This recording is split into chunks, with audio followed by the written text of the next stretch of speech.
Assalamu alaikum, students. How are you? I'm fine, thank you. And as we were continuing our talk on various laws and various restrictions which were considered and in fact implemented on the press media for the last, ever since in fact the press media had been there from the earlier years of the 17th century, we could see that more of censorship was applied. The laws which the press people in fact bracket as draconian laws, black laws, they were made by almost all the states. In the beginning, when it was church ruling over the society, when the printing press was introduced, church was quick to issue a law, a ruling, that all the printing press should obtain a license, a permission, obviously from the church, before they print anything. Because the sooner printing was introduced, the printing press was introduced in the middle of the 15th century,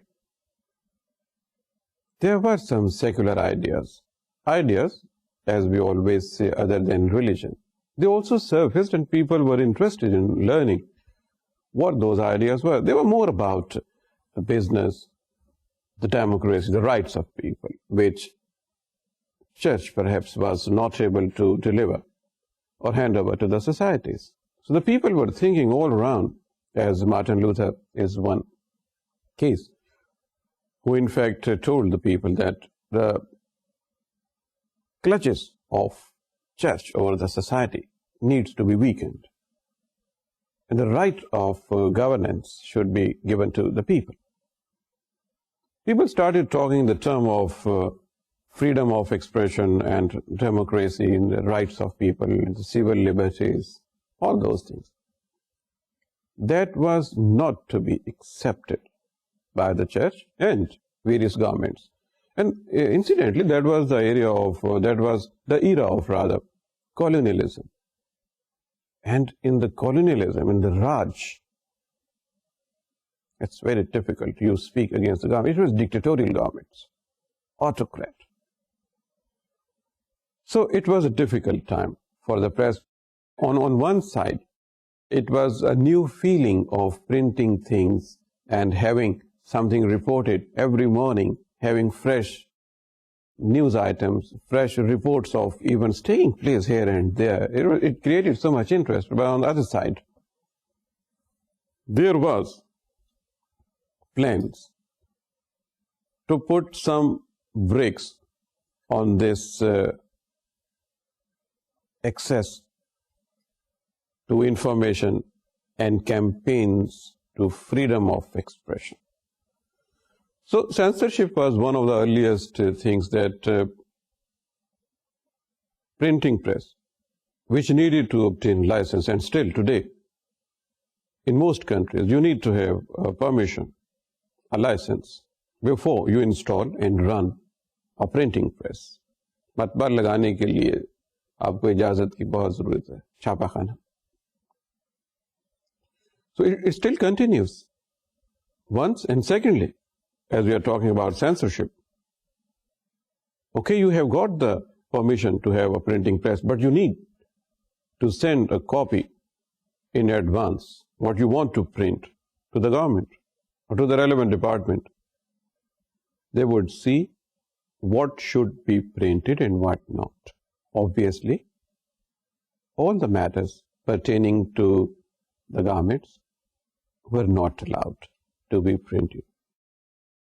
This is how the print media started its journey towards a much cherished goal of freedom of expression, and in fact leading the society towards this goal where people should feel independent of knowing everything happening over there. But in between, there were areas when the media was not fair to itself. Some of the papers, they started having personal grudges against the others, and they started publishing things which didn't suit this new profession, new occupation. So in the society, there was an uproar that media should be changed. And media people should not enjoy a ruthless and absolute freedom of writing anything about any person, any place, any event. So all this in fact converged to a feeling that there should be laws, and laws came rather more quickly, more conveniently, because governments wanted some support from the society as well to enact laws. And laws were then made. There were different laws. All the societies, from European countries to America and Asian countries, everywhere where there was print media, there were laws. And the nature of laws was almost similar, that you must obtain a permission to bring out newspaper, a magazine, or if you want to install a printing press. And in cases, certain cases, you have to send copies in advance to the relevant department so that they should see what should appear and what not. Similarly, there were different problems. But gradually, media came to terms with these conditions. And there came a time when sense prevailed, and media people thought that they must get the support of the society as well. So the few people who were not doing this practice of printing or say journalism by that time, they were spotted and they were told that they will not go scot-free. So a balance of laws and ethics is which was observed towards the end of the 19th century. Media was growing, and there was no objection on seeing the media growing, provided they do not breach those ethics and they do not breach the law, obviously. Many people during this struggle of freedom of expression experienced some bitterness. Many were sent to jails and many were fined. And sometimes people were involved falsely in cases on writing something, on giving some analysis, or writing some editorial. But all this continued, but the fact remains, media kept growing and moving from strength to strength. And by the 20th century, media was in a position where it was termed as the fourth pillar of the state. Because by that time, I would say the serious part of the print media, which is a larger part of the print, was proving to the societies and to the governments that it was essential for the overall growth and information and entertainment and education of the people. And in this way, it is there to help the governments. And in the meantime, as we were talking last time, some other areas in the periphery, it also grew. For instance, the sense of democracy grew. And the Raj, the colonialism, in fact, came to, and it was bursting at seams. And there was a retreat that the people, the colonial people, they should go back to their countries. There were campaigns for freedom. And there was more talk about democracy and all things which were there to give a society a feeling that it is a society which is deciding its future and its all events that are taking place over there, their policies, their financial matters, their cultural matters, their political matters, all what a society needs was to be decided by the society itself through a process of democracy by electing people, elected by the people. So that gave the sense. So it also had impressions on the media, and media was thought as a very friendly entity with all these forces which were struggling to bring democracy in a society. Then we were talking about the code of ethics. As there were quite a few laws all around, and we were talking all those laws one by one in the last sitting, there also came in 1954 when the International Federation of Journalists settled a code of ethics for all the journalists who are working with the newspapers to follow a particular guidelines. At the top of it was, students, that they would only mention the truth. It may be hurting someone or it may be going in the favor of someone, but whatever they report is true. That was at the top of these ethics, number one. Secondly, the facts which the newspaper people want to disseminate, to tell to the people through the print media, should be put in proper context. For instance, you have a fact, but you would not mention the fact out of context and give it a meaning which are other than the true meaning of what has happened or what has been said. That is, we all understand, the students of communication, that you need to put things in proper context so that you maintain their meaning. To maintain a meaning, again, in fact, it was a case of speaking the truth.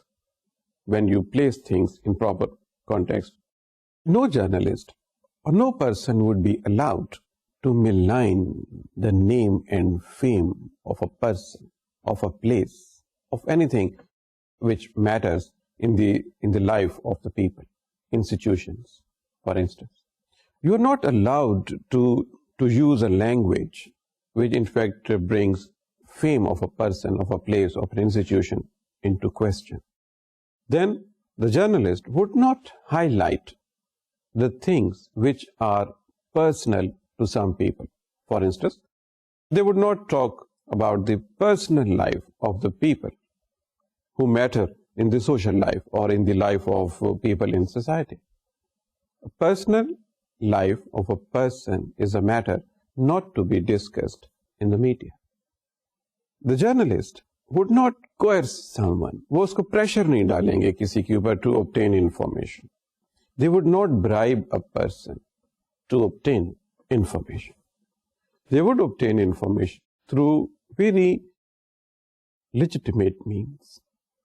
And then they will make a judicious use of that bit of information. So, what I'm telling you, students, here, when the laws were enacted, the media rose to the occasion.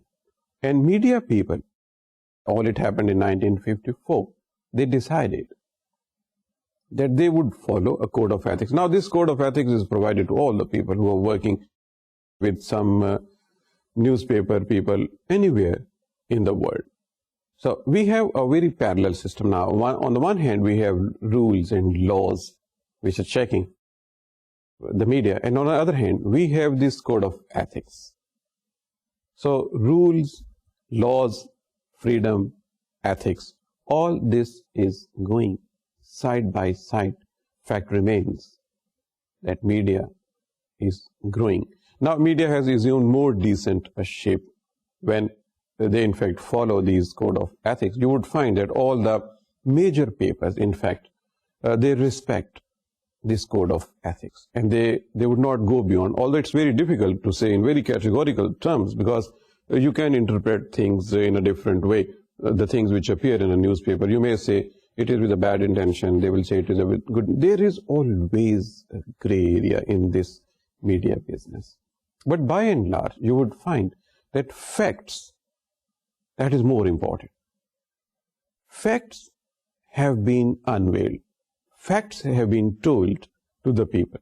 And this practice goes on all over the world. It's not a one country or one continent specific.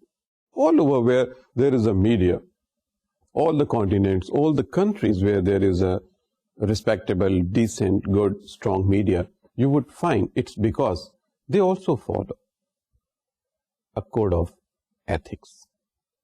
if you are not following code of ethics, you would not survive, in the sense that you would not enjoy respect of the society. So that was what students we were talking last time. In fact, we were not talking more about this ethics because we were running short of time, but we talked more about the laws here. We have just completed all this debate about media laws and ethics and approach of the media people to express something in the media. As we were talking, the general perception of media is unfortunately that it creates more misunderstandings, because the people who do not like the facts, which are actually a negative activity, I mean, those facts are negative for few people, but very positive for the rest of the people when those facts are brought to light. So the people who do not like those facts to be told to the society, they start campaign against media very successfully at times. And they are very successful in creating this impression, that this perception that media generally plays a negative role. There is always a debate on this, but fact remains, students, that as compared to other professions, there is more suspicion about the working of media. When you would join some newspaper or some other organ of mass media, you would learn it more. And I would say there is, and I should admit, there is some truth here, because it's very difficult to say 100% people working in a profession to abide by this code of ethics. But you see, it is also true about other professions. I don't want to repeat it, but you see, look at the profession of medicine, the noblest of all, the legal profession, the education sector. You would find some black sheep over there which are earning bad name there. But you see, in media, it hurts. When something wrong is expressed, it hurts more people. And sometimes a fully committed by few people in media results into a damage, sometimes a permanent damage for the society. And it is there. It is felt more, and it earns a name. جیسا ہم نے کہا تھا, وہ آئی feel like کہ پروین شاکر کی وہ line جو ہے وہ ریپیٹ کی جائے, اور یہ میں ان دوستوں کے لیے بھی کہہ سکتا ہوں جو میڈیا میں کام کرتے ہیں اور جو ان ایتھکس کا خیال یہ سوچ کے نہیں رکھتے کہ کیا فرق پڑ جائے گا, اور اس سے میڈیا کا جو پرسیپشن ہے وہ اوور آل جو ہے وہ بہت اچھا نہیں رہتا. وہ کیا ہے کہ بات تو سچ ہے مگر بات ہے رسوائی کی. یہ اگر صرف محسوس کر لیا جائے تو ہم یہ سوچ سکتے ہیں کہ اس پرسیپشن کو کس طریقے سے بہتر کیا جا سکتا ہے. اس پرسیپشن کے حوالے سے کچھ اور باتیں بھی ہیں جس کی فیلنگ جو ہے ان لوگوں کو زیادہ ہے جو میس میڈیا کے اندر کام کرتے ہیں, اور وہ لوگ جو صحیح کام کرتے ہیں پھر یہ بائٹ ان کو بھی فیل ہوتا ہے. لیکن اسٹوڈنٹ, جیسے ہم آپ سے یہ شیئر کر رہے ہیں, یہ ضرور یہ صرف آپ سے شیئر ہو سکتی ہے یہ والی بات, کیونکہ آپ میس میڈیا کے اسٹوڈنٹ ہیں. تو یہ ساری چیزیں آپ کو پتہ ہونی چاہیے کہ آپ کا جو ایریا ہے اس کے بارے میں ایک عمومی پرسیپشن کیا ہے اور وہ کیوں ہے, تاکہ آپ اس پوزیشن میں آ سکیں کہ آپ ان ساری چیزوں کو ختم کر سکیں یا اس کے خلاف سٹرگل کر سکیں, اور آنے والے وقتوں میں اپنے اس پروفیشن کے لیے, اس میس میڈیا کے لیے اور زیادہ نام کما سکیں. ویسے میس میڈیا کا جو اس کی جو ویلیو ہے, اس کا جو احساس ہے وہ بھی بہت اسٹرانگ ہے آن دا پازیٹیو سائڈ. یہی تو وجہ ہے کہ بے شمار لوگ صبح اٹھ کے اخبار پڑھتے ہیں. آخر کچھ تو ہے ان اخبارات میں جو لوگ ناشتے کی میز پہ اس کو دیکھنا پسند کرتے ہیں. لیکن درمیان میں کچھ ایریا ایسا بھی ہے جس کے بارے میں اختلاف ہو سکتا ہے. یہ تو بات تھی اسٹوڈینٹس میڈیا کی, ایتھکس کی, میڈیا پرسیپشنز کی, رولز کی, لاز کی, اور جس طریقے سے میڈیا نے اس سارے ماحول کے اندر گرو کیا. لیکن آج جو ہم بات آپ سے کرنے چاہ رہے ہیں, ہم نے آپ سے بات کی تھی کہ میڈیا کی ترقی میں کچھ اور عوامل کا ہاتھ بھی ہے, جیسے وقت کے ساتھ ساتھ میڈیا میں اور بھی بہت ساری چیزیں سامنے آتی رہیں. جیسے ہم نے دیکھا کہ ایک اسٹیج پہ ٹیلی گراف، جب ٹیلی گراف سامنے آ گیا تو اسے میڈیا کو، اس سے پہلے تو انفارمیشن کا حصول بہت سلو سا تھا. آپ کے رپورٹر کہاں تک جا سکتے ہیں اور وہ کتنی دور سے ایک ایونٹ کو جا کے واپس آ کے رپورٹ کر سکتے ہیں تاکہ آپ کل ایک فریش چیز جو ہے وہ لوگوں کو دے سکیں. ٹیلی گراف کے آنے سے کیا ہوا کہ ڈسٹنس سے آپ جو مورس کوڈ تھا اس کے حوالے سے آپ رپورٹ کر سکتے تھے کئی 100 کلومیٹر، جی ہاں کئی ہزار کلومیٹر، بہت دور سے آپ میسج بھیج سکتے تھے. اخبارات کی تو تھوڑی بہت چیئرفل ہو گئے وہ، کیونکہ 150 سال جب سے پرنٹنگ بنی تھی اور جب سے اخبارات نکل رہے تھے start of the 17th century, اور پھر 1844 کے لگ بھگ جا کے ٹیلی گراف کا بریک تھرو ہوا تھا. تو اخبار والے تو بہت چیئرفل ہو گئے کہ اب بہت ڈسٹینس سے بھی چیزیں آنی شروع ہو جائیں گی، کیونکہ کئی 100,000 اخبار نکل آ چکے تھے پوری دنیا میں. اتنے لوگوں کا اس سے جاب منسلک ہو گیا تھا. مگر وہ پرانا سسٹم تھا، تھوڑی تھوڑی سرکولیشن، تھوڑے سے فاصلے تک کی خبریں، اور اگر دور کی خبریں ہیں تو پرانی، کیونکہ جب وہ بحری جہاز آئے گا اس میں اس علاقے کے اخبار آئیں گے، وہ اخباروں کو پڑھ کے پھر اس میں سے اپنے مطلب کی چیزیں لے کے وہ چھاپی جائیں گی اور پھر ان خبروں کے حوالے سے بات ہوگی. تو یہ ایک باسی خبروں کا مزہ نہیں آتا اس کا. ٹیلی گراف کے آنے سے بہت فرق پڑ گیا. کچھ عرصہ گزرا تو ٹیلی فون آ گیا. اب ٹیلی فون پہ کیا ہے کہ آپ بہت ڈسٹینس پہ ہیں. ٹیلی گراف میں تو یہ تھا کہ آپ نے اس کو انکوڈ کیا، پھر اس کو کوئی آدمی مورس کوڈ کو سمجھ رہا ہے، پھر وہ پروسیس میں سے گزرا. جیسے ہم نے کہا کہ 6 بٹ پر سیکنڈ، یہ اس کی سپیڈ ہوتی تھی، سلو سپیڈ تھی، ایک مشکل کام تھا. ٹیلی فون کے آنے سے کیا ہوا، گرام بیل نے جب 1876 میں جب ٹیلی فون کی ایجاد ہوئی تو کیا ہوا کہ آپ وائس کے ذریعے ڈسٹینس پہ لوگوں کو بتا سکتے ہیں کہ کیا واقعہ ہو رہا ہے. تو اخبارات کے لیے پھر اس میں بہت بوسٹ آ گیا. ایک اخباروں نے ٹیلی فون کے آنے سے تو سمجھا کہ تقریباً ریولوشن آ گیا. بہت دور کی چیزیں آپ کو فوراً پتہ چل رہی ہیں، اور اگر آپ نے کسی سے کوئی بات پوچھنی ہے، کنفرم کرنی ہے، تو ضروری نہیں کہ اب آپ کا رپورٹر جو ہے وہ اس کے پاس جائے گا اور پھر اس میں ٹائم کنزیوم ہوگا، پھر وہ شخص ملے نہ ملے.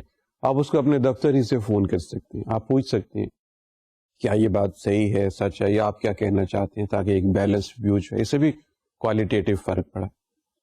لیکن اخبارات کے لیے اس طرح سے بہت تیزی سے کسی انفارمیشن کا انہیں مل جانا بڑی بلیسنگ کی بات تھی. اس کے بعد پھر ایک ٹیلیکس کے حوالے سے بات ہوئی تھی کہ ٹیلیکس آ گیا. مقصد یہ تھا کہ اخبارات کی ترقی کے ساتھ ساتھ کچھ ایسی چیزوں نے بھی ترقی کی جس کا فائدہ اخبارات کو بھی ہوا، ان کا فائدہ دوسرے لوگوں کو بھی ہوا.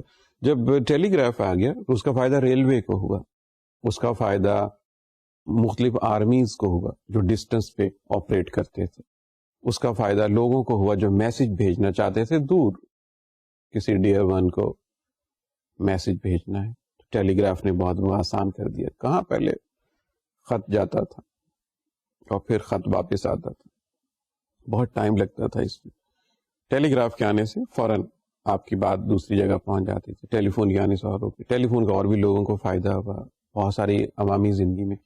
ٹیلیکس کے آنے سے بھی، ٹیلیکس کیا تھا کہ ٹیلی ٹائپنگ کا ایک سسٹم تھا کہ ایک اینڈ پہ آپ سیدھا سیدھا ٹائپ کر رہے ہیں اور دوسری سائڈ سے آپ کو ایک ٹائپڈ کاغذ جو ہے وہ ملتا جا رہا ہے. سوائے سے کہ تھوڑا شور ہوتا تھا وہاں پہ اور کوئی اس میں پرابلم نہیں تھا. بہت عرصہ اخباروں کے دفاتر میں ٹیلیکس رہا کہ آپ ایک سائڈ سے پہلے کوڈ والی اب بات نہیں تھی. آپ جو کریکٹر بھیج رہے ہیں وہی کریکٹر دوسری سائڈ سے آپ کو مل بھی رہا ہے. آپ نے یہاں پہ اے ٹائپ کیا تو وہاں پہ بھی اے ٹائپ ہو گیا ہزاروں میل دور.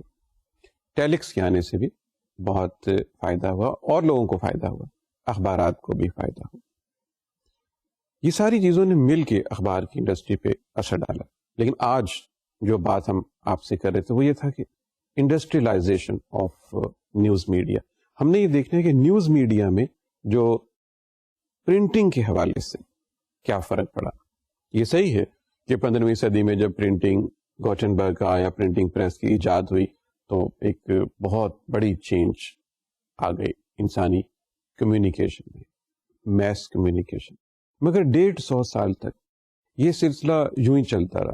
پرنٹنگ کا معاملہ صرف گوٹنبرگ کا نہیں، پہلے بھی تھا. پہلے بلاک پرنٹنگ تھا. آپ کو یاد ہوگی ایک ہم نے ریفرنس دیا تھا آپ کو، ڈائمنڈ سوترا. یہ کتاب چائنا میں 868 میں بنی. یہ بلاک پرنٹنگ تھی کہ آپ نے ایک بلاک تیار کر لیا، وہ اس کو آپ نے پرنٹ کر لیا فکس کر کے. پھر موویبل ٹائپ آ گئی کہ جو چیز آپ پرنٹ کر رہے ہیں اس کے جو پرنٹ ہے اس کو آپ ہٹا بھی سکتے ہیں. وہ کلے تھی، میٹل تھا، اس کو آپ ہلا کے پھر کوئی اور چیز بنا سکتے ہیں. اس طرح موویبل ٹائپ آ گئی تو بہت فائدہ اس کا ہو گیا. ورنہ تو آپ نے بلاک سے ایک چیز چھاپ لیا، وہ ساری عمر ایک بلاک کی فارم میں رہے گا. موویبل میں یہ ہوا کہ آپ نے ایک چیز چھاپ لی، اس کو ہٹا کے پھر کوئی اور چیز بنا لی. اس میں کلے اور میٹل یوز کرتے تھے. لیکن جب پرنٹنگ پریس آ گیا تو یہ سلسلہ چلتا رہا. اس میں بہت ساری چیزیں جو تھیں، بہت سارے اخبارات، بہت ساری کتابیں چھپتی رہیں. لیکن گوٹنبرگ کے جو پرنٹنگ پریس تھا اسٹوڈنٹس، اس میں ہم نے یہ چیز نوٹس کی کہ چھپائی کا جو معیار تھا وہ بہت ہائی نہیں تھا. آپ یوں سمجھ، آج کل تو آپ بہت شارپ امیج دیکھتے ہیں، ایسا باریک سا بھی کوئی چیز چھپی ہوئی ہے تو آپ اسے دیکھ سکتے ہیں. لیکن گوٹنبرگ کے زمانے میں جو چھاپا کا معاملہ تھا، چھاپا خانے کا اور چیزوں کے پرنٹ ہونے کا، وہ اتنا بہت شارپ نہیں تھا. بہت لائبریریز میں اویلیبل ہے یہ والی چیز. اس زمانے کے چھاپے وہ ذرا سا بلر، ذرا سا پھیلا ہوا، اور اگر تھوڑا سا زیادہ یوز ہو گیا ہے تو وہ شاید ریڈیبل بھی اتنا نہیں ہوتا تھا. خاص طور پہ اگر وہ حرف قریب ہیں تو وہ اتنا زیادہ اس کا بہت مزہ نہیں تھا اس کے پڑھنے کا. بس یہ ہے کہ ایک پرنٹڈ چیز مل جاتی تھی اس زمانے کے لحاظ سے، تو یہ بھی بہت. پھر کچھ پابندیاں بھی لگنی شروع ہو گئیں، جیسے ہم نے ذکر کیا چرچ کے حوالے سے، حکومتوں کے حوالے سے. تو پرنٹنگ ٹیکنالوجی کے اوپر بہت زیادہ فرق اس کا نہیں آ رہا تھا. پرنٹنگ کا پروسیس وہی رہا تھا کیونکہ اس کو بہت انکریج نہیں کیا گیا تھا حکومتوں کی طرف سے، چرچ کی طرف سے. تو وہ جو ٹائپ سیٹنگ تھی وہ بس جو بن گئی وہ. یہ سلسلہ بہت عرصہ جاری رہا، تقریباً اپنے اس طرح سے بننے سے لے کے کوئی 19ویں صدی کے آغاز تک پرنٹنگ کی جو ٹیکنالوجی تھی اس میں کوئی بہت فرق نہیں آیا. بہت معمولی سا فرق آیا کہ آپ نے جو میٹل ہے، جو مٹیریل جس کا آپ بنا رہے ہیں پرنٹنگ پریس، اس کی کوالٹی کو تھوڑا سا چینج کر لیں. لیکن جیسے 19ویں صدی کے آغاز میں اور 18ویں صدی کے اینڈ میں آپ جانتے ہیں کہ ایک انڈسٹریل ریولوشن کا زمانہ تھا. اتنی زیادہ انڈسٹریل گروتھ ہو رہی تھی تو میڈیا بھی اس سے پھر نہیں بچ سکا. میڈیا میں یہ ہوا کہ اس کے چھپنے کا جو انداز تھا پھر بدلنا شروع ہو گیا. کوئی 18ویں صدی کے شروع میں ہی ایک روٹری پریس کے نام سے ایک چیز آگے. پہلا چھاپا خانہ بالکل ڈائریکٹ آپ ایک چیز چھاپ لیتے تھے، پھر ہٹا لیتے تھے، پھر چھاپ لیتے تھے، تو اس کے اندر کاغذ لگاتے تھے. بجلی بھی نہیں تھی تو وہ مینول آپریشن ہوتا تھا پرنٹنگ پریس کا. ظاہر ہے بہت کم کاپیز چھپتی ہوں گی اگر ہم آج کے حوالے سے اس کو دیکھیں تو. کام کی رفتار اتنی تیز نہیں تھی. وہ مینول جسے کہتے ہیں آپ، میکینیکل کہہ لیں، ہاتھ سے آپ اس کو آپریٹ کر رہے ہیں، وہ پرنٹنگ پریس اس طرح سے کام کرتا جاتا تھا. لیکن 1820 کے لگ بھگ ایک روٹری پریس کا ذکر جو ہے وہ آپ کو ملتا ہے، جس میں آپ زیادہ تیزی کے ساتھ جو پرنٹ ہیں وہ حاصل کر سکتے ہیں. لیکن تقریباً 18ویں صدی کے ہی اینڈ پہ کوئی بات ہونی شروع ہو گئی کہ اس ٹیکنالوجی کو کسی طریقے سے بدلا جائے. اب کیسے، کون سی چیزیں اس میں انٹروڈیوس کروائی جائیں. تو پھر ایک بریک تھرو آیا. اسٹوڈنٹ ہم اسے جانتے ہیں لتھوگرافی کے حوالے سے. لتھو لیٹن ورڈ ہے، لتھو مین پتھر. آپ یہ نہ سمجھے گا کہ پتھر کے زمانے کے حساب سے اب کوئی پرنٹنگ شروع ہونے جا رہی ہے. یہ ایک نام اس کو دے دیا گیا. بیسیکلی یہ لائم سٹون انوالو کیا گیا. دیکھا یہ گیا، یعنی سائنٹسٹ نے جب بہت کام کیا پرنٹنگ کے حوالے سے، اب 200 سال ہو چکے تھے، یہ سوچ کا معاملہ جاری تھا کہ اس کو کس طرح سے بہتر کیا جائے. تو سائنٹسٹ نے یہ چیز ڈسکور کی کہ آئل اور پانی یہ آپس میں مکس نہیں ہوتے. واٹر اپنی اینٹیٹی کو قائم رکھتے ہیں اور آئل اپنی اینٹیٹی کو قائم رکھتے ہیں. اس کے مکسچر کو اگر کسی لائم سٹون کی شیٹ کے اوپر, جس کے اوپر کسی قسم کا بھی پرنٹنگ امپریشن ہو, اس کو اگر آپ اس کے اوپر لگا کے اس کو سن میں رکھ دیں تو جہاں پر تو آئل ہوتا ہے وہاں پر اس کا ایک امپریشن کریٹ ہو جاتا ہے. اور جب آپ اس کو ڈپ کرتے ہیں خاص کیمیکل پروسیس میں تو جہاں پہ اس کو سن نے ایکسپوجر دیا ہوتا ہے وہاں پہ وہ امپریشن قائم رہ جاتا ہے, اور جہاں پہ نہیں ہوتا, جہاں پہ پانی کا ایریا ہوتا ہے, وہاں پہ وہ شیٹ بالکل کلیئر ہو جاتی ہے. اس طرح یہ ایک لتھو گرافی کے نام سے ایک نئی پرنٹنگ ٹیکنیک سامنے آئی. لتھوگرافی مینز رائٹنگ آن اسٹون. آپ زیادہ اس کو دیکھ سکتے ہیں جو نوٹس آپ کے حوالے سے. لتھو پرنٹنگ کے حوالے سے کیا ہوا کہ جو آپ کی پرنٹنگ سٹائل تھا ایک تو وہ شارپ ہو گیا, اس کے اندر جو کلیئرٹی کا ایلیمنٹ تھا, وہ پہلا جو ٹائپ سیٹنگ کا سٹائل تھا اس میں چینج آنی شروع ہو گئی. اب لوگوں کے پاس ایک بہتر نسبتاً شارپ امیج کے حوالے سے کچھ ایسا نیا سسٹم آ گیا, اور اس میں جو پرنٹنگ کی رفتار تھی وہ بھی زیادہ ہو گئی. ابھی جو پرنٹنگ کی دنیا میں لوگ اس کو پوری طرح اس سے بینیفٹ لے ہی رہے تھے کہ ایک نیا سسٹم ہم لتھو پہ کافی عرصہ, تقریباً کوئی 70-80 سال کے قریب یہ سلسلہ جاری رہا لتھو گرافی کی پرنٹنگ کا. آف سیٹ پرنٹنگ کے نام سے 19ویں صدی کے آخری کوارٹر میں ایک نئی ٹیکنالوجی جو تھی وہ انٹروڈیوس کروائی گئی. ہم ذکر کر رہے ہیں انڈسٹریلائزیشن آف پرنٹ میڈیا, کہ جو خود پرنٹ کا جو تھا, ہم نے پچھلی ایک سیٹنگ میں یہ چیز نوٹس کی کہ کون سی چیزیں تھیں جنہوں نے پرنٹ کو ایک اور حوالوں سے, کمیونیکیشن کے حوالوں سے فائدہ دیا, جیسے ٹیلی فون, جیسے ٹیلیکس, جیسے اور چیزیں. آج ہم ذکر کر رہے ہیں ان چیزوں کا جن کا ڈائریکٹ تعلق پرنٹنگ کے ساتھ ہے. آخر دنیا میں میس میڈیا نے اتنی ترقی کی تو ہمیں وہ سارے عوامل دیکھنے ہیں. کن چیزوں نے ہاتھ بٹایا جس سے جا کے جو میس میڈیا تھا وہ اتنے عروج پہ پہنچ گیا. آج کسی انسان کا تصور نہیں ہے کہ وہ میس میڈیا کے بغیر زندگی گزار لے, اتنا اس کا گہرا اثر ہے. اور یہ سارے کا سارا اسٹوڈینٹس آپ نوٹس کر سکتے ہیں کہ 300-400 سال کی بات ہے, ورنہ دنیا کو تو قائم ہوئے ہزاروں لاکھوں سال کا سپین ہے, اور ایجادات کا حوالہ اور انسانی تہذیب کا اور کلچر کا حوالہ تو ہمیشہ سے ہی رہا. مگر یہ پچھلے 300-400 سال میں میڈیا کے حوالے سے, میس میڈیا کے حوالے سے ایک, یعنی it has taken the world by storm.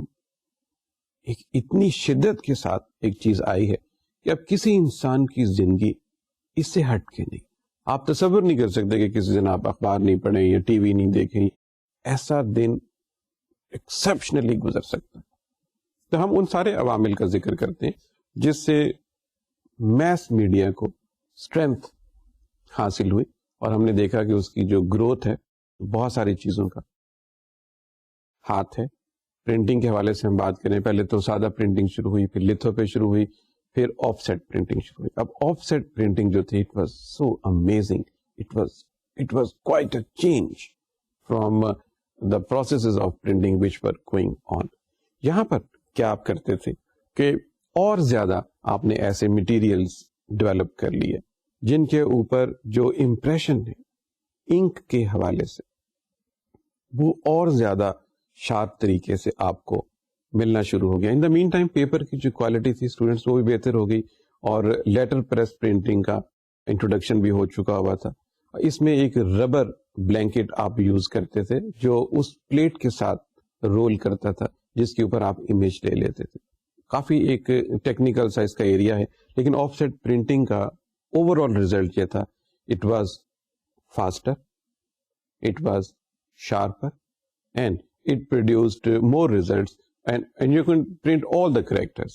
آپ جو ٹیکسٹ ہے اس کے علاوہ اگر آپ یہ چاہیں کہ کوئی امیج, جیسے اس زمانے میں پھر تصویریں آنی شروع ہو گئیں, پھر کارٹونز آنے شروع ہو گئے اخباروں میں, جو پہلے پرنٹنگ کی ٹیکنالوجی میں بڑا مشکل تھا کہ اس امیج کو کسی طریقے سے پرنٹنگ پریس میں لایا جا سکے, پرنٹنگ پروسیس میں لایا جا سکے.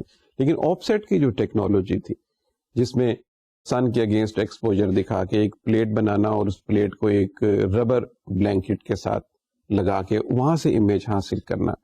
اس سے یہ ممکن ہو گیا کہ آپ کسی بھی طرح کی امیج کو لے سکتے ہیں. پھر جو پلیٹ آپ اس طریقے سے بناتے تھے آف سیٹ پرنٹنگ میں, اس کی لائف زیادہ ہوتی. پہلے یہ ہوتا تھا کہ آپ نے وہ پرنٹنگ کی ایک پلیٹ بنائی, تھوڑا سا کام کیا, پھر وہ ختم ہو گئی, وہ اس کی لائف زیادہ نہیں تھی. لیکن یہ آف سیٹ پرنٹنگ میں جو آپ فائنل پلیٹ بناتے ہیں, جو پھر امیج کریٹ کر کے آپ کو کاغذ کے اوپر پرنٹ دیتی ہے, اس کی لائف اس سے پہلے کے پرنٹنگ پروسیسز سے کافی زیادہ رہی. ان دا مین ٹائم اسٹوڈینٹس, ایک فوٹوگرافک آف سیٹ پرنٹنگ کے حوالے سے ایک اور چیز انٹروڈیوسڈ ہوئی.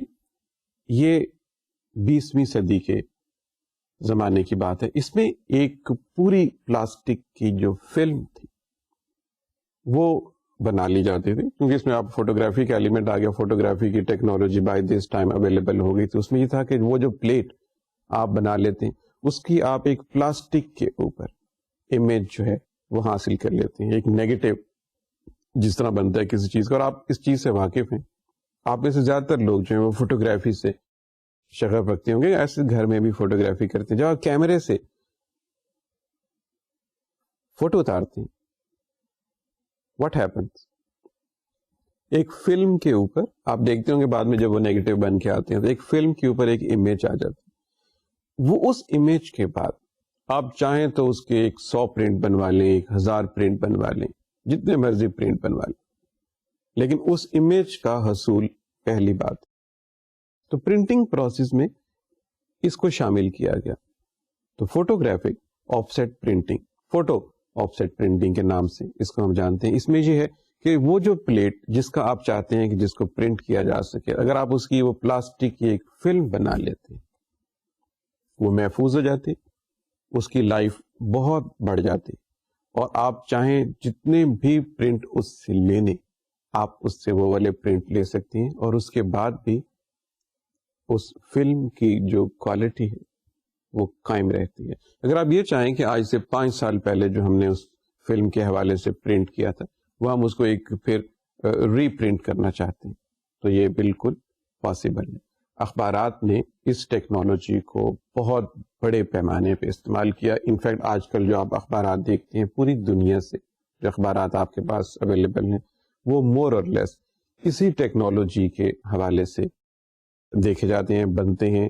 ان میں زیادہ تر انوالومنٹ جو ہے وہ انہی حوالے سے. کیمرہ سیکشن اس حوالے سے کہ وہ جو فلم بننی ہے, جو چیز پرنٹ ہونی ہے, ایک کیمرہ سیکشن الگ سے بننا شروع ہو گیا اخبارات کے دفاتر میں. جیسے اخبارات کے دفاتر میں اور بھی مختلف سیکشن, جیسے نیوز روم ہے, جیسے رپورٹنگ روم ہے, جیسے پریس, نیچے بہت بڑا پریس لگا ہوتا ہے. نیچے سے میرے مراد اکثر یہ بیسمنٹس میں ہی ہوتا ہے, یعنی الگ سے ایک بہت بڑا پرنٹنگ پریس لگا ہوتا ہے. تو اس ٹیکنالوجی کے آنے سے ایک الگ سے کیمرہ روم بننا شروع ہو گیا. ظاہر ہے آپ کو ایک ڈارک روم چاہیے بڑے پیمانے پہ, جہاں پر آپ ایک بڑی فلم کے اوپر اخبار کے جتنے بھی پیج کا سائز ہے اس سارے کا ایک امیج لے سکیں اس پلیٹ سے جس کے اوپر آپ نے اوریجنلی وہ ساری چیزیں بنائی ہیں جس کو آپ پرنٹ کرنا چاہتے ہیں. اس کی فلم بنانے کے لیے یو نیڈ ہیوج ڈارک روم. تو ایک دفعہ جب اس فلم کے اوپر وہ امیج آ جاتا ہے تو آپ اس کے بعد پھر اس کی ایک اور پلیٹ بناتے ہیں, اس پلیٹ کو آپ فکس کر دیتے ہیں پرنٹنگ مشین میں. یہ زیادہ تو اگر آپ کبھی وزٹ کریں کوئی ایسی جگہ جہاں پہ کوئی اخبارات کو وزٹ کریں, بہت آسانی سے آپ کسی بھی اخبار میں جا کے اس کو وزٹ کر سکتے ہیں. ایک گروپ آف اسٹوڈینٹس کو, they always welcome, and students of mass communication they always welcome. آپ کسی بھی اخبار میں جا کے اس پروسیس کو اپنی آنکھوں سے دیکھ سکتے ہیں کہ کس طرح فلم بنتی اور کس طرح اس فلم سے پھر ایک فائنل پلیٹ جو ہے وہ بنائی جاتی, اس کو مشین پہ لگا کے پھر آپ اس سے, آج کل چونکہ پھر الیکٹریسٹی اب اویلیبل ہے, اب جدید مشینیں آ گئی ہیں, تو آپ 1 گھنٹے میں کئی 100 بلکہ کئی 1000 کاپیز جو ہیں وہ پرنٹ کر سکتے ہیں بہت تیزی کے ساتھ. پورا ایک میکنائزڈ یونٹ ہے جو اخبار کی پروڈکشن میں اپنا رول پلے کرتا ہے, اور اس سے اخبار کے جو پرنٹنگ کا جو والیوم ہے وہ کئی گنا زیادہ ہو جاتا ہے. لیکن اس کے ساتھ ہی ساتھ ایک چیز اور جو اب بالکل ماڈرن ہے, ہم بات کر رہے ہیں industrialization of this printing technology and in fact industrialization of the print media, اور ہم دیکھ رہے ہیں کہ کیا کیا چینجز اس وقت سے آئی ہیں جب سے گوٹنبرگ نے پہلا چھاپا خانہ جرمنی میں بنایا, جب 1844 میں, آپ دیکھیں ان دی 1544 میں, middle of the 15th century, وہاں سے بننے سے لے کے یہاں تک کا جو سفر ہے جس میں یہ انڈسٹریلائزیشن آف پرنٹ میڈیا جس کو ہم کہتے ہیں, کتنے کتنے مراحل سے یہ اخبار گزرے, تب یہ اخبار آپ کے ہاتھ میں آ جاتا ہے. آپ یہ یوں نہ سمجھیے کہ پہلے دن سے یہ اخبار یوں تھا اور پچھلے 400 سال سے اخبار جو ہے بس اسی طرح ہی نکلتا آ رہا ہے اور لوگ یوں ہی پڑھتے آ رہے ہیں. ایسا نہیں ہے. شروع میں جو اخبار کی پرنٹنگ کوالٹی تھی کافی کویسچنیبل تھی, کاغذ کی کوالٹی کافی کویسچنیبل تھی. پھر یعنی کنٹینٹ کی بات ہم یہاں نہیں کر رہے, ہم صرف اس کو اس حوالے سے دیکھ رہے ہیں, اور بہت ساری چیزوں کی کوالٹی, اس کو فولڈ کرنے کا سسٹم بہت تھا, مینولی ہاتھوں سے اس کو فولڈ کیا جاتا تھا. اب تو یوں ہے کہ جو ہی اخبار چھپ کے نکلتے ہیں وہ اپنے صفحوں کے نمبر کے حساب سے خود ہی مشینیں ان کو فولڈ کر دیتی ہیں, سب میکنائزڈ سسٹم. پرنٹنگ کے حوالے سے سمپل پرنٹنگ جیسے شروع کے پرنٹنگ پروسیس میں دستیاب تھی, پھر لتھو پرنٹنگ کا زمانہ آ گیا, پھر آف سیٹ پرنٹنگ کا زمانہ آ گیا, پھر فوٹو آف سیٹ پرنٹنگ کا زمانہ آ گیا جو بہت کچھ عرصہ پہلے تک ساری دنیا میں وہ رائج تھا. آج کل بھی بہت ساری جگہوں پہ پرنٹنگ کا یہی پروسیس رائج ہے. ایک چیز جس نے اب اخبارات کو بہت زیادہ متاثر کیا, بلکہ اس چیز نے زندگی کے ہر شعبے کو متاثر کیا ہے, اور وہ بھی اس دور کی بہت بڑی بڑی ایجادات میں اس کا نام ہے, آپ سب واقف ہیں اس سے, ڈیجیٹل ٹیکنالوجی, جس کو ہم بہت عام فہم زبان میں کمپیوٹر کے حوالے سے جانتے ہیں. اس ڈیجیٹل ٹیکنالوجی کو, اس کی وسعت کا جو عالم ہے اور اس کی اسٹرینتھ کا جو عالم ہے, اسٹوڈینٹس یہ ممکن نہیں کہ یہ کسی نہ کسی حوالے سے اخبارات کو متاثر نہیں کرتے. اخبارات نے بھی اس ٹیکنالوجی کا بھرپور فائدہ لیا. ایک تو اپنی کمیونیکیشن کے حوالے سے, جو کمپیوٹر کے اوپر جو کمیونیکیشن ہے وہ بہت زیادہ ہے. ایک زمانے میں ٹائپ رائٹرز ہوا کرتے تھے, very noisy sort of type writers for the news paper, جو رپورٹرز ہیں ان کے لیے, جو جرنلسٹ ہیں ان کے لیے بہت شور شرابہ ہوتا. پھر کمپیوٹرز آ گئے ود سافٹ کی بورڈز, آپ ٹائپ کر رہے ہیں اور جو next to you, the person sitting next to you, ان کو کچھ شور نہیں ہو رہا, اتنے سافٹ طریقے سے. کیونکہ ہم بھی اسی مرحلے سے گزرے تو ہمیں تو بہت بڑا اس کا ایکسپیرینس ہے. کہاں اتنے نوائزی نیوز روم میں بیٹھنا, اور کہاں ایک ایسی جگہ جا کے بیٹھنے لگتا تھا جیسے کسی کلینک میں آ گئے, اتنی خاموشی, صفائی کا عالم. تو کمپیوٹرز نے جہاں باقی زندگی کے شعبوں میں اپنا اثر دکھایا, وہاں اخبارات میں بھی دکھایا. یہ تو اور بات ہے کی بورڈ کے اور مانیٹر کے حوالے سے, لیکن پرنٹنگ کے حوالے سے اخبارات نے کمپیوٹر کی اس ٹیکنالوجی کا بھرپور فائدہ اٹھایا, اور اسے ہم کہتے ہیں ڈیسک ٹاپ پبلشنگ. بہت کامن سا نام ہے D T P, desktop publishing. اب یہ کیا ہے؟ اس سے پہلے اسٹوڈنٹس یہ ہوتا تھا کہ جس طرح یہ میز میرے سامنے آپ دیکھتے ہیں پڑی ہوئی ہے, اخبارات میں بھی اس طرح کی میزیں ہوتی تھی. ان میزوں کے اوپر آپ اخبارات کے سارے پیجز کے سائز کے حوالے سے بناتے تھے, کس سائز کا پیپر ہے اس کے کالم کے حساب سے بناتے تھے. باقاعدہ ایک اسکیل لے کے, مستر فٹا لے کے آپ اس کو لگاتے تھے, کتنے کتنے سائز کے کالم ہیں ان کو مارک کرتے تھے, لائنیں لگائی جاتی تھیں ایک بٹر پیپر کے اوپر, تاکہ پھر اس کی جو فلم ہے وہ بنائی جا سکے, اور اس فلم سے پھر آگے پلیٹنگ اور باقی کا پرنٹنگ پروسیس ہو سکے. بہت پھیلاؤ لیے ہوئے یہ کام ہوتا تھا. اور کبھی اگر آپ کو اخبار کی دنیا میں جانے کا اتفاق ہو, ابھی بھی کچھ ایریاز ایسی جگہ سے آپ کو مل سکتے ہیں کہ جہاں آپ کو لمبی لمبی ٹیبلز ملیں گی اور کئی لوگ ان پہ جھکے ہوئے نظر آئیں گے جو اسی انداز میں کام کر رہے ہیں. لیکن اب بہت تیزی سے, یہ بالکل آخری جھلکیوں کی صورت میں ہے, اب بہت تیزی سے کمپیوٹر ٹیکنالوجی آ رہی ہے. اب کیا ہے کہ اخبارات کے صفحوں کی ساری تیاری ڈیسک ٹاپ پہ ہو رہی. آپ جانتے ہیں ڈیسک ٹاپ یعنی کمپیوٹر کے اوپر وہ ہو رہی. مختلف پروگرامز ایسے بن گئے, جیسے پبلشنگ کے بہت سارے پروگرام ہیں. آپ دیکھتے ہوں گے جیسے کوارک ایکسپریس ہے,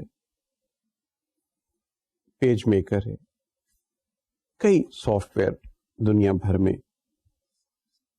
آپ کو مل جاتے ہیں جو آپ کو فیسیلیٹیٹ کرتے ہیں کہ آپ ان کو ڈیسک ٹاپ پہ لے آئیے, کمانڈ دے دیجئے کہ کتنے کالم یہ پیج. آپ کو پتہ ہے کہ مختلف اخبارات کے جو صفحے ہیں ان کے کالم ڈفرینٹ ہوتے ہیں. ایڈیٹوریل پیج کے کالم اور طرح سے ہوتے ہیں, فرنٹ بیک پیج کے کالم اور طرح سے ہوتے ہیں, نیوز پیجز کے کالم اور طرح سے, اسپورٹس پیجز کے کالم کی فارمیشن ڈفرینٹ ہے, جو آرٹیکلز لکھے جا رہے ہیں ان کے لیٹرز ٹو ایڈیٹر, اس پیج کے کالم کا وہ ہے. جو اسٹوڈنٹ ہیں کمیونیکیشن کے وہ اس کو بہت اچھے طریقے سے جانتے ہیں اور بہت اچھے طریقے سے اس کو سمجھتے ہیں کہ یہ ایک ایسا کام ہے جس میں آپ کو یہ دیکھنا ہوتا ہے کہ آپ کون سا پیج تشکیل دے رہے ہیں, which page in fact you are making. For instance, if they are internal pages, if they are outer pages, they are different in their outlook. Internal pages جو ہیں وہ بہت ڈفرینٹ ہیں, کسی پہ بہت زیادہ پکٹوریل ہے, کسی پہ ڈیزائن ورک بہت زیادہ ہوا ہے, کسی پہ کلر اسکیم بہت ڈفرینٹ ہے. پہلے یہ سارا مینول طریقے سے وہ ہوتا تھا, لیکن جب سے یہ ڈیسک ٹاپ پبلشنگ DTP کا سسٹم آیا, اور یہ بہت پرانا نہیں ہے, آپ یہ سمجھیے کہ زیادہ تر اخبارات نے اس کو گزشتہ 10-15 سال سے آپٹ کرنا شروع کیا ہے. تو جیسے ہم کہہ رہے تھے کہ آپ ڈیسک ٹاپ کے اوپر اس پروگرام کے حوالے سے سارا میٹر مختلف کالمز میں جس طرح سے آپ کو چاہیے آپ اس میں پلیس کر سکتے ہیں. زیادہ فلو آ گیا میٹر کا تو وہ زیادہ فلو کے ساتھ آ سکے گا. اگر آپ چاہتے ہیں کہ کسی تصویر کے ارد گرد میٹر جو ہے وہ آ جائے, کوئی تصویر ہے, کوئی حادثے کی تصویر ہے, اور آپ چاہتے ہیں کہ اس حادثے سے متعلق جو رپورٹ ہے وہ اسی تصویر کے اندر کسی طریقے سے سمو دی جائے. پہلے تو ہاتھوں سے یہ ہو جاتا تھا. اب کمپیوٹر کے یہ والے جو پروگرام ہیں یہ آپ کو فیسیلیٹیٹ کرتے ہیں. کمپیوٹر کا مانیٹر سائز تھوڑا سا اگر آپ بڑا لے لیتے ہیں تو آپ کو اور زیادہ طریقے سے یہ بات پتہ چل جاتی ہے کہ آپ کس جگہ پہ کون سی چیز بنا رہے ہیں. But isn't it a miracle of the present days؟ ہم یہ بات کہتے ہی رہتے ہیں, ہو سکتا ہے آج سے کوئی 50 سال کے بعد لوگ اس ٹیکنالوجی کو سمجھتے ہوں کہ یہ تو پرانی بات ہو گئی ہے, یہ تو کب کی بات ہے جب ڈیسک ٹاپ پبلشنگ ہوتی تھی. کیا پتا 50 سال کے بعد پبلشنگ کی دنیا میں یہ رہے گا. یہ دنیا کا نظام اسٹوڈنٹ اس طرح کنٹینیو کرتا رہے گا. کوئی چیز ایسی نہیں جسے ہم کہیں کہ یہ حرف آخر ہے. جب آف سیٹ پرنٹنگ آئی ہوگی, جب بہت شارپ اور کلرڈ امیج آپ لا سکتے تھے اخبارات اور رسالوں کے صفحوں پہ, تو لوگوں نے سوچا ہوگا کہ کتنا ماڈرن زمانہ آ گیا, اب اس سے زیادہ بات کہاں پہ جائے گی. مگر آپ دیکھیے اب بات جو ہے وہ ڈیجیٹل ٹیکنالوجی میں داخل ہو چکی ہے, اور اب ہم ڈیجیٹل ٹیکنالوجی کے حوالے سے اخبارات کی جتنی بھی پبلشنگ ہے, کتنا ہیوج ایریا ہے جس میں لاکھوں لوگ کام کر رہے ہیں. وہاں پہ اب جو اخبار کی جو انڈسٹریلائزیشن ہے, جو اس کی پرنٹنگ کے حوالے سے صرف ہم بات کر کے دیکھتے ہیں یہاں پہ, تو وہ کمپیوٹر ایج میں بہت آسانی سے داخل ہو گئی ہے. اور کمپیوٹر کی یہ فیسلٹی اب اخبار کے بنانے میں ہمیں پوری طرح سے دستیاب ہے. اب ہوتا کیا ہے کہ آپ کمپیوٹر کے اوپر سارے پیجز تشکیل دے دیتے ہیں, وہ نیوز پیجز ہوں,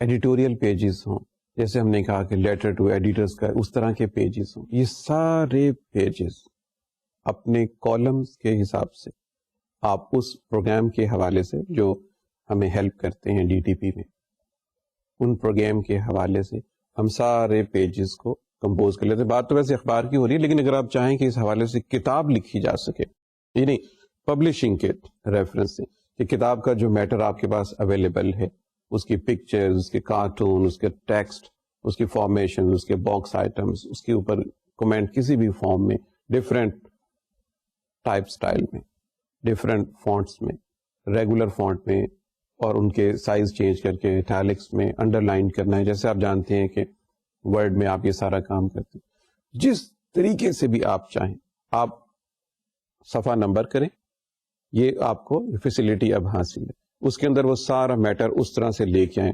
آپ 2 کالم میں لکھنا چاہتے ہیں کتاب میں, یا ایک ہی کنٹینیوس لکھنا چاہتے ہیں ایک پیج پہ, آپ کی اپنی چوائس ہے. اگر آپ چاہتے ہیں اس سے زیادہ کالم کریں تو بھی آپ کی چوائس ہے.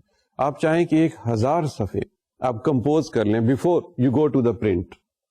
دس از کوائٹ پاسبل. تو اخبارات میں بھی اپنی شیٹ کے حوالے سے, اپنے سائز کے حوالے سے آپ ان کو کمانڈ دے دیتے ہیں کہ جب آپ اس کا پرنٹ آؤٹ لیں گے تو وہ ایکچوئل اس سائز میں ہونا چاہیے.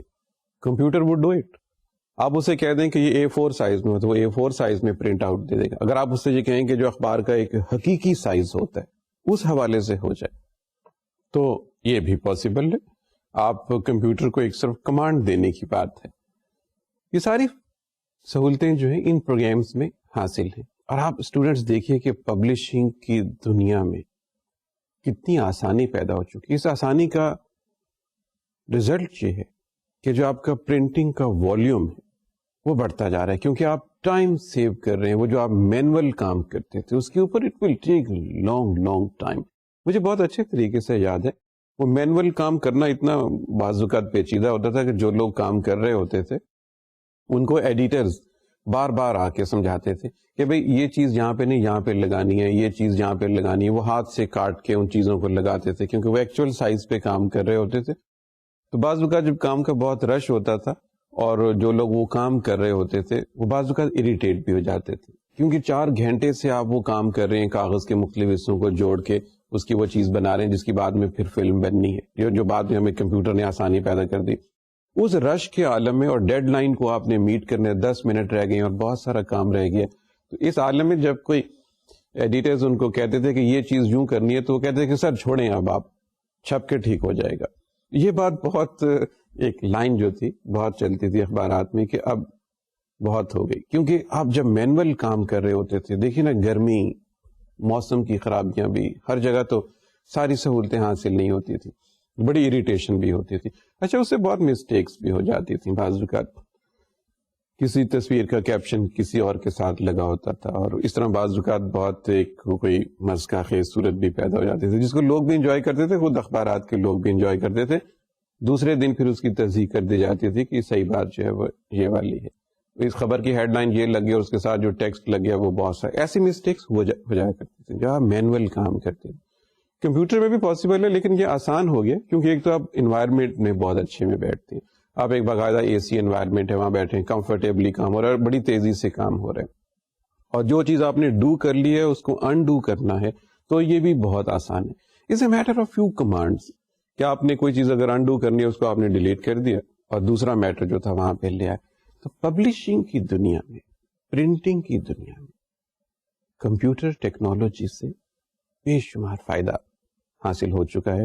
یعنی یہ سچویشن جہاں تک پہنچ چکی ہے, گوٹنبرگ نے جب پرنٹنگ پریس بنایا تھا اور اس کے حوالے سے جب اخبارات کی دنیا بنی اور اخبارات کی دنیا نے اتنی اسٹرینتھ گین کی تو جو انڈسٹریلائزیشن کا پروسیس ہوا اخبار کی دنیا میں پرنٹنگ کے حوالے سے, دوسرے کنٹینٹ کے حوالے سے اور کوئک کمیونیکیشن کے حوالے سے جو باتیں ہوئیں وہ ہم نے اپنی پچھلی سیٹنگز میں ان پہ بہت سیر حاصل گفتگو کی. لیکن آج ہم نے یہ دیکھا کہ کیا انڈسٹریل پروسیس کون کون سے آئے بدل کے, جن کے حوالوں سے ہم نے دیکھا کہ اخبارات کی انڈسٹری کو اتنی اسٹرینتھ حاصل ہوئی اور اس کا فائدہ نہ صرف انڈسٹری کو ہو رہا بلکہ سوسائٹی کو بھی ہوتا ہے کہ انہیں اور زیادہ لیٹسٹ, کیونکہ ٹائم بچ جاتا ہے آپ کا. جوں آپ کے ٹائم کی کنزمپشن وہاں سے کم ہوتے جاتی ہے لوگوں کو ایک بہتر, تیز اور لیٹسٹ انفارمیشن دینا پاسبل ہوتا جا رہا ہے. پھر آپ کو تو معلوم ہے کہ آج کل اخبارات جو ہیں وہ آن لائن جاننے کا رجحان بھی رکھتے ہیں. یہ ایک نئے فیز میں اخبار جو ہیں وہ انٹر ہو رہے ہیں. اس کا ذکر آئے گا جب ہم الیکٹرانک میڈیا کی طرف آئیں گے کہ یہاں سے اخبارات جو ہیں وہ کس فیز میں انٹر ہو رہے ہیں. تو یہاں تک انڈسٹریل گروتھ کی پرنٹ کے حوالے سے بات یہاں تک آ چکی ہے. So I hope students you will have a very clear idea how all these developments have strengthened this publishing industry, this print media. And we will continue talking more about different aspects of mass communication in our coming sittings. Now the time is to talk one more thing as we continue talking about checkbook journalism, where the journalists have to pay some money to obtain some information. And today we will talk about the word used, very frequently used in the print industry, circulation. Circulation means the number of copies a newspaper or a magazine print at one time. For instance, it is for today, how much you have printed today. If there is a monthly magazine, how much you print every month. Well, this is called circulation. And hopefully, newspapers hope what they print, the number of copies they print, also circulated and sold. All those copies which are then sold, and the number of copies which every newspaper is sometimes very proud of it, if it is a high number they print and that is sold, is called its circulation. We talked about a paper. I can give you a hint. It's a Japanese newspaper which enjoys the largest circulation per day. What is the name of the paper? You can recall. Keep recalling. We will talk next time. Next topic and with some new term. Till then, Khuda Hafiz.